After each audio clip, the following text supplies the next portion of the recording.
বঙ্গোপসাগরে সৃষ্ট গভীর নিম্নচাপটি পরিণত হয়েছে ঘূর্ণিঝড় রেমালে, যা আজ মধ্যরাত থেকে পশ্চিমবঙ্গ ও বাংলাদেশ উপকূলের সমুদ্র তীরবর্তী এবং আশপাশের অঞ্চলে আঘাত হানার আশঙ্কা রয়েছে। হুঁশিয়ারি থেকে যা পৌঁছে গেছে 10 নম্বর মহাবিপদ সংকেতে। চট্টগ্রাম, কক্সবাজার এবং তাদের অদূরবর্তী দ্বীপ ও চরসমূহের নিম্নাঞ্চল স্বাভাবিক জোয়ারের চেয়ে 8 থেকে 10 ফুট বায়ুতাড়িত জলোচ্ছ্বাসে প্লাবিত হতে পারে। উত্তর বঙ্গোপসাগর ও গভীর সাগরে অবস্থানরত সকল মাছ ধরার নৌকা ও ট্রলার সমূহকে পরবর্তী নির্দেশ না দেওয়া পর্যন্ত নিরাপদ আশ্রয়ে থাকতে বলা হয়েছে। এদিকে দুর্যোগ মোকাবিলা এবং দুর্গত মানুষের পাশে থাকার জন্য বাতিল করা হয়েছে দুর্যোগ ব্যবস্থাপনা ও ত্রাণ মন্ত্রণালয় সহ সব মন্ত্রণালয়ের কর্মকর্তা কর্মচারীদের ছুটি।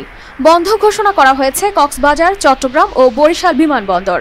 এছাড়া রোববার সন্ধ্যা থেকে সোমবার সকাল পর্যন্ত বন্ধ থাকবে বঙ্গবন্ধু টানেল।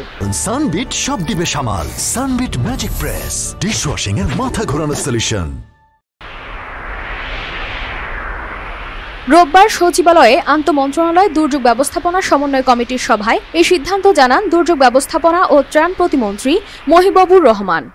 সমস্ত মন্ত্রণালয়ের এবং দুর্যোগ আমরা ছুটি বাতিল করা হয়েছে, এমনকি পৌরসভা, বিভিন্ন সিটি কর্পোরেশন এবং সমস্ত মন্ত্রণালয়ের সমস্ত কর্মচারীদের ছুটি বাতিল করা হয়েছে।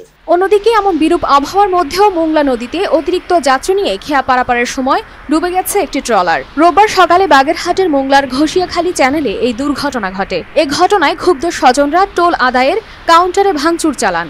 এতে 12 জনের আহত হওয়ার খবর মিলেছে। তবে স্থানীয়রা জানাচ্ছে এখনো 3 জনের খোঁজ পাওয়া যায়নি। ডুবে যাওয়া নৌকাটিতে কতজন যাত্রী ছিল তা নিশ্চিত হওয়া না গেলেও ধারণা করা হচ্ছে 70 থেকে 80 জন হতে পারে।